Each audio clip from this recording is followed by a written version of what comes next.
Good evening, everyone. Today we will be talking about hardness in materials, and in the next couple of slides we will also be talking about dislocations and strengthening. For hardness, we have resistance to permanently indentating the surface. Large hardness means resistance to plastic deformation or cracking in compression. And also here we can see an adapted form for increasing hardness. An increase due to plastic deformation. This is an example of an increase due to a plastic deformation. Here we have large hardening and small hardening. This is the curve to fit the stress-strain response. Here we have the true stress formula. Design or safety factors. Design uncertainties means we do not push the limit. Factor of safety is N. N often is between 1.2 and 4. Here we have an example of an equation so we can calculate a diameter. Now we will be talking about dislocations and strengthening. Issues to address. How are strength and dislocation motion related? How do we increase strength?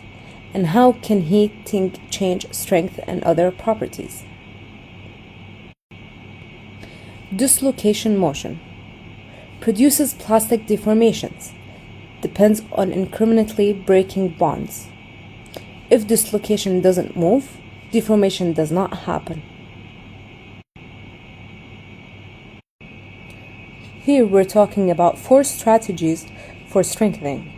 Number 1, reduce grain size. Grain boundaries are barriers to slip.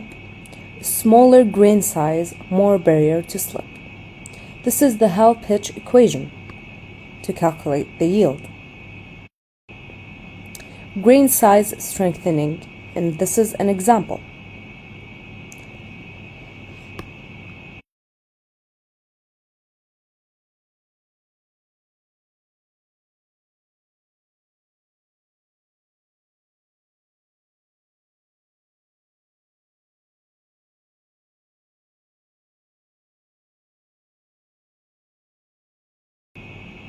Strengthening strategy number 2.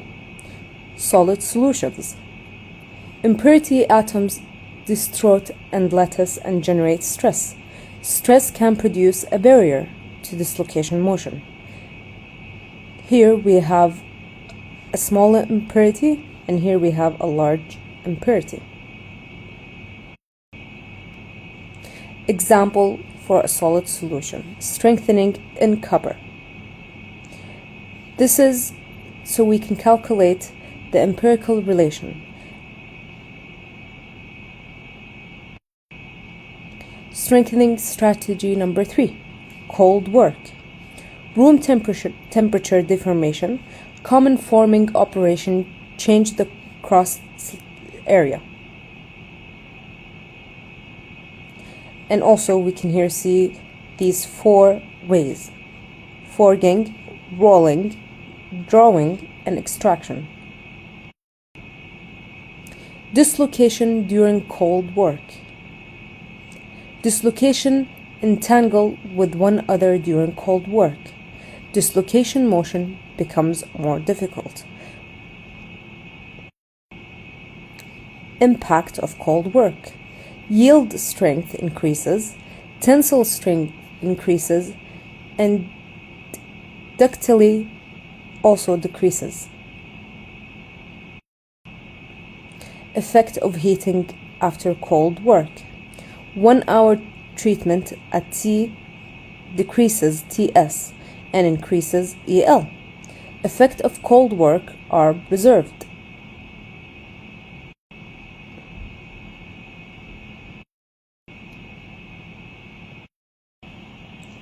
Here we're talking about recrystallization.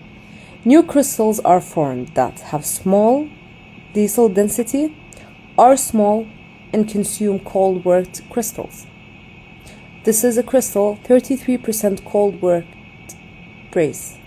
This is a new crystal after 3 seconds at 580 degrees Celsius. Furthermore, all cold worked crystals are consumed. This is after 4 seconds and this is after 8 seconds. Grain growth. At longer time, larger grains consume smaller ones. Why? Because grain boundary area is reduced. Here, these are the grains after 8 seconds at 580 degrees Celsius, and here after 15 minutes at 580 degrees Celsius. This is the equation for the empirical relation. To summarize what we took, strength is increased by making dislocation motion difficult. Particles' ways to increase strengths are decrease grain size, solid solution strengthening, and cold work. Heating can reduce dislocation density and also increase grain size.